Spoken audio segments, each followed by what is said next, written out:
Thank you guys so much. And as a bootleg theater board person, I'm really psyched that it's getting kind of a workout in the morning. You can kind of smell the after effects of like a given night with the beer and whatnot. But they had this guy Puddle's clown pity party last night, which was super awesome.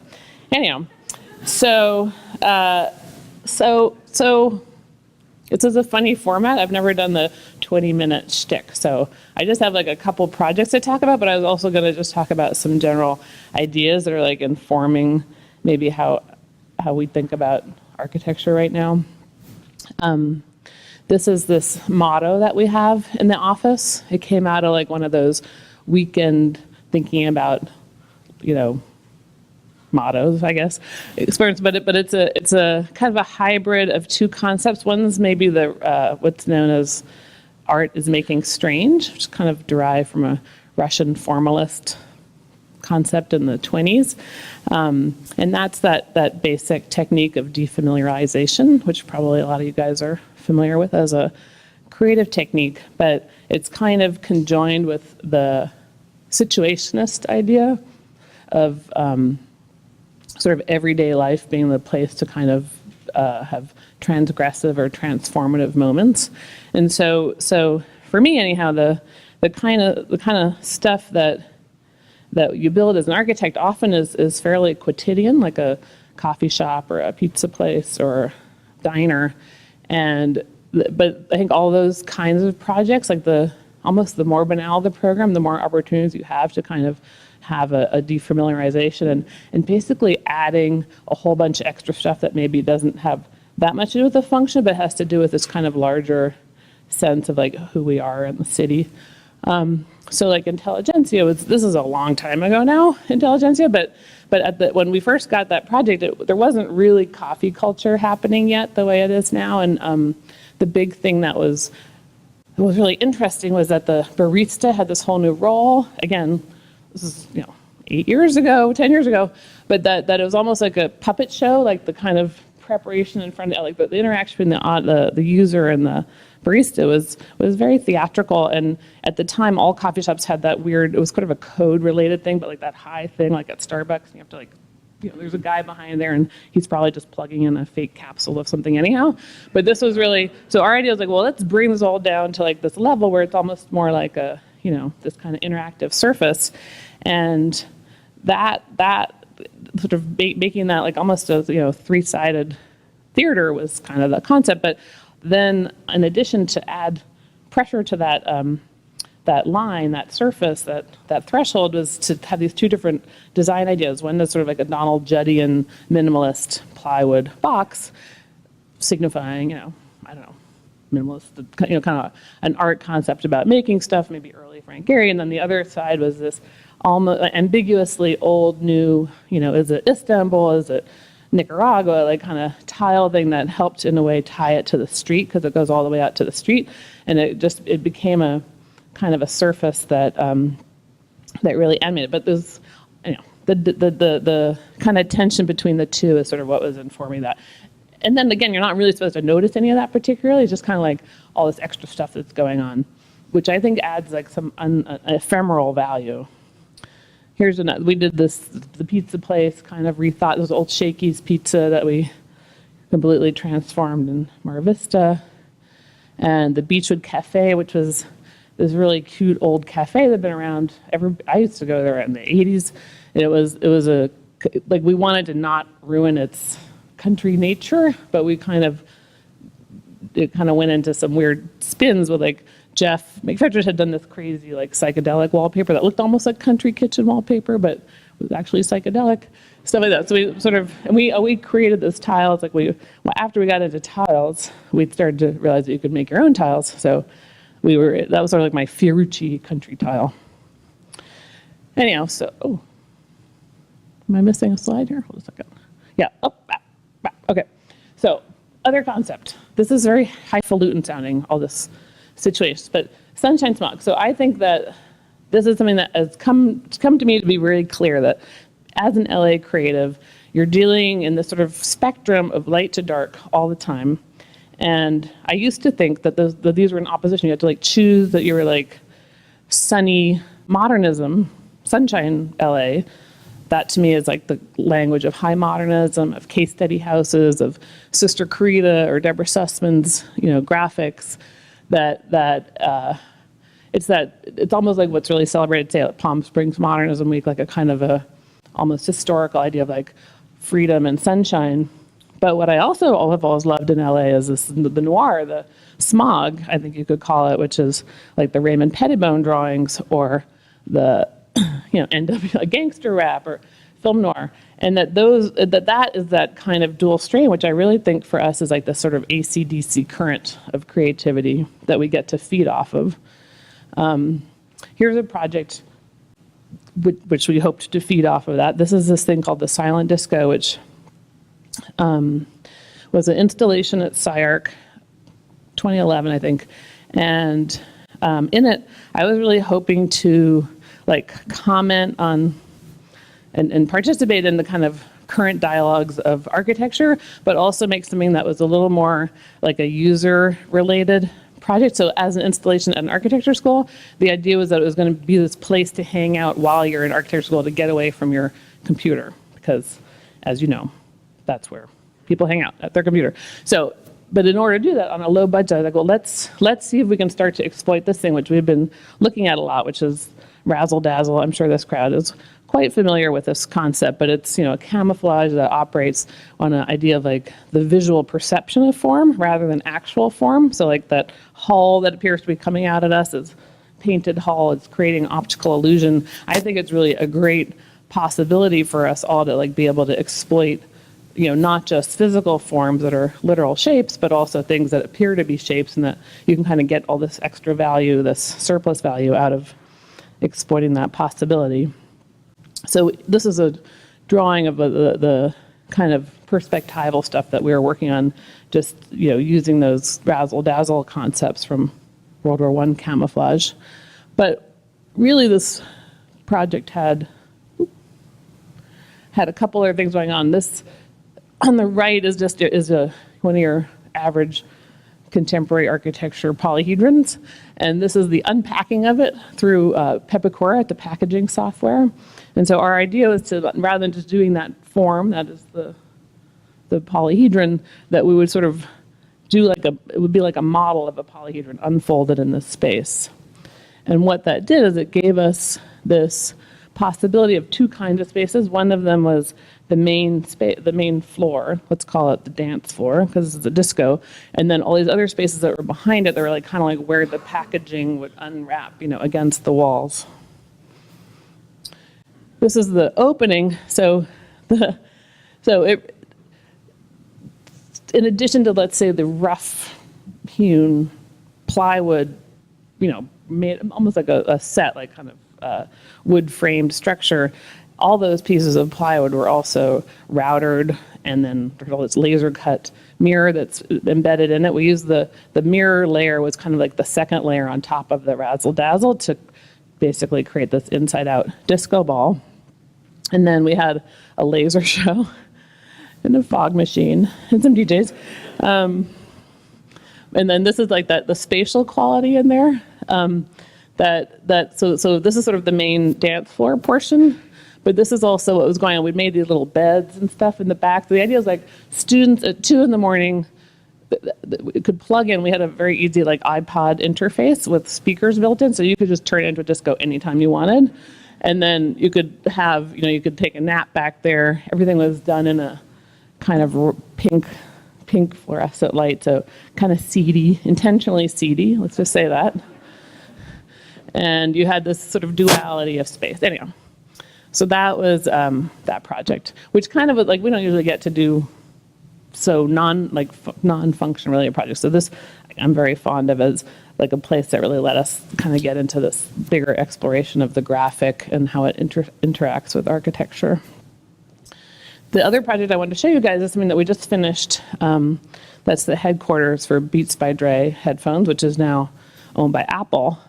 This is where it's located. What happened with Beats was this really interesting process where we started working for them 5 years ago, maybe 4 years ago, when there were 16 people, and they thought they might grow to 60. They didn't know, but we might go to 60 people. So we did an office for them then, building permits, the whole schmegaggle. And then, but then we basically designed 4 entire offices, almost with all building permits on them. And then each time we were about to start construction, they're like, our numbers kind of doubled. So we ended up with building an office with 2 buildings for 650 people at the end of 4 years. It's kind of crazy. Late capitalism is a miraculous thing. So along the way, though, we kind of really got to know this company. We had done programming several times. So we would, as the departments would change, we'd kind of get down in the mud and figure out like who's doing what and what kind of workspaces are needed. One of the things obviously we knew we needed was a lot of flexibility. But there was also like a fun issue for them in terms of branding. Like they didn't really want this to be one of the whatever that place is in Silicon Valley, the TV show where it's like so Hulu everywhere, or whatever. But it was like no branding, because in a way they're so marketing savvy that they're changing their look so often in different ways. So, which was great with us. Didn't really want to like put brands everywhere. We did a couple things. We would occasionally use some red, and we have one B then in the coffee shop that I'll tell you. But I'm showing you a mixture of renderings and then actual photographs. So here's like a before and after. We actually got to build most of our things here. So I guess from an architecture point of view, big flat 2-story pancake box, no light in the middle, 1 million columns. Couldn't move any columns because the soil there, which is a site that used to be the RKO backlot and then was like a typewriter factory, and it's kind of on the edge of Baldwin Hills and the Balboa Creek. Like it's basically, you can't really change the soil there without a rather massive, you can't do new foundations. So we kind of always had to work around all these existing columns and essentially hide them or, kind of embrace them. But they were completely irrational. They're not on the grid. So the other big thing we did is several cuts to bring natural light into the building. And mainly we made these 2 big cuts in the floor plates themselves, which is we call it the arcade, which connects the front lobby to the employee parking lot entrance in one big, main drag with a staircase that's a very, sort of museum quality grand staircase, boardroom to the left, and a coffee shop at the end that you'll see. So that was one big move, and the other one was these 2 really different courtyards that we did that were one was, they have 2 different moods. They're similarly built, and they create this sort of rear window effect with these sort of windows into the courtyard that look into other windows that are off of the courtyard, which I will show you some pictures. So here's a rendering, obviously, but this kind of space. So we added these skylights. So these spaces are all naturally lit. This is one of the courtyards that's meant to be more like a kind of art school pinup thing. This is related to the marketing department. They actually do tons of team projects and use an awful lot of whiteboard. But the idea in this kind of space is that you have these, activity centers that are different than your desk, and the desking in this building, and both of these buildings are always around the periphery all with windows, and they're very simple, like Vitra desks that kind of run around the perimeter. And then everything that's more designed is these other kinds of places inside, like coffee shops or meeting rooms or courtyards. And that in that sense, it's like a little urban design problem, or is. So that's like a kind of window that's looking over to the left. The red corridors are the things that connect like the courtyard to the arcade. We found that like a red room is almost unbearable to be in for any length of time, but it works really well as a short corridor, like shoot you through to the next thing. This is a cafe that's just finishing. This is the coffee shop. So here's kind of like some of the stuff that we're interested in, which is these different, materials. So we have a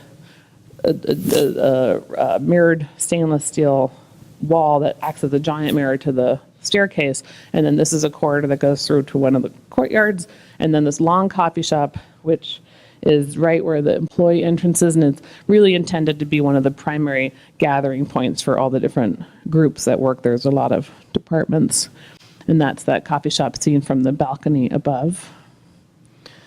The stripes kind of lay out the territory of the public area, like that, or the heavy traffic public area. You can't really see it. There's the only beats B is like in that marble to the left. There's like a engraved, like a gravestone B. Rendering real alley. So this room, which has become almost like a library reading room. So this one's getting a lot of use right now because I think people really are attracted to the calm color. I saw a lot of you guys have blue on your name tags. Like, people like blue, who knew? But it's kind of it has this sort of central point and then the little sort of red quarters that connect off to the main things. I think weirdly, I don't have photos of the regular desking area, but that's like an open meeting room. Our office did all the graphics for each of the interiors of the meeting rooms, which are very simple, kind of, inspired by Sol LeWitt type of line drawings that just generally reflect the color of a different quadrant. Our only wayfinding was that we did 4 quadrants with different colors that are lightly traced in those things, just to identify meeting rooms. So green, 1, 2, 3, blue, 4, 5, 6, etc. This is like this is hiding about 6 weird columns that have no reason to be there, but it kind of, anytime we did that, we used it for these kind of sneaky spaces. This is directly related to the back rooms of the disco project before. And that's seeing through from one courtyard to the main arcade to the blue courtyard beyond. This is very selfie friendly, this building. TMZ selfie friendly. This is one of my favorite things. This is like the secret staircase. That's the inverse of the big grand wood staircase. It's directly behind it, but one is obviously for the more extroverted person and one is maybe for the more introverted person. But you have these, we consistently have had these different spaces some are very enclosed and kind of, if you do not really want to talk to a lot of people, there are many places to go in this project and vice versa. This is one of the executive offices, which there isn't a lot of hierarchy in this company, but there is a executive thing, which is maybe one of the big holdovers from the music business, that this, Beats came out of Interscope Records. And so there's a kind of way that the music business has always worked that involves like big personality executives. So we have a couple of these big offices that we actually raised the ceiling in the building for those, and they're different kinds of environments. And the other fun thing about this project is that we were trying to figure out, we always do like art collaborations in our different things, and in this one I was talking to this guy Ewan Bond, who I guess I know from Woodbury's Julia Schulman Institute. We gave him the first Julia Schulman Prize for architectural photography, and he likes to shoot things from helicopters. I don't know if you know that about him, but he does. And I called him up and I was like, do you want to shoot like LA from different points of view, like not your standard kind of LA law, downtown LA things? We would like to collect a whole bunch of views of Los Angeles. And he was totally into it. So he came and did a couple of days of shooting, and we ended up with this portfolio of very different portraits of LA, like Baldwin Hills oil fields, kind of views from South LA up over the Baldwin Hills, the Long Beach docks, which I put all in the ops department. Those were guys who do all the shipping from China people and stuff like that. But so we have this, so that became a motif, or not a motif, but I think we have about 8 of these really large scale photo murals that we used in a way to ground this building more too, not have it be kind of like the, palm tree forest pictures or something like that. But so like that's the tent. So, and they add like they're really great for color. They have different kinds of color things. And one of the funner ones was this really early morning shot. I think it's mist, not smog, but we use this one as a whiteboard. So this whole thing is in the conference room, and you can treat photo mural with whiteboard material, but usually would sort of have to be white, but in this case we had enough mist that this is now the background. So it kind of confuses some visiting people because they're like, well, but there's something in there. What is that? And then, anyhow, so that is really the conclusion of this. We've come full circle, back to smog. This is just a slide. These are some of the people I have had the honor of working with in my office over the years. Everything that is up here is very collaborative. I'm sure you guys as designers know how that works, but I have to always say thank you to those people.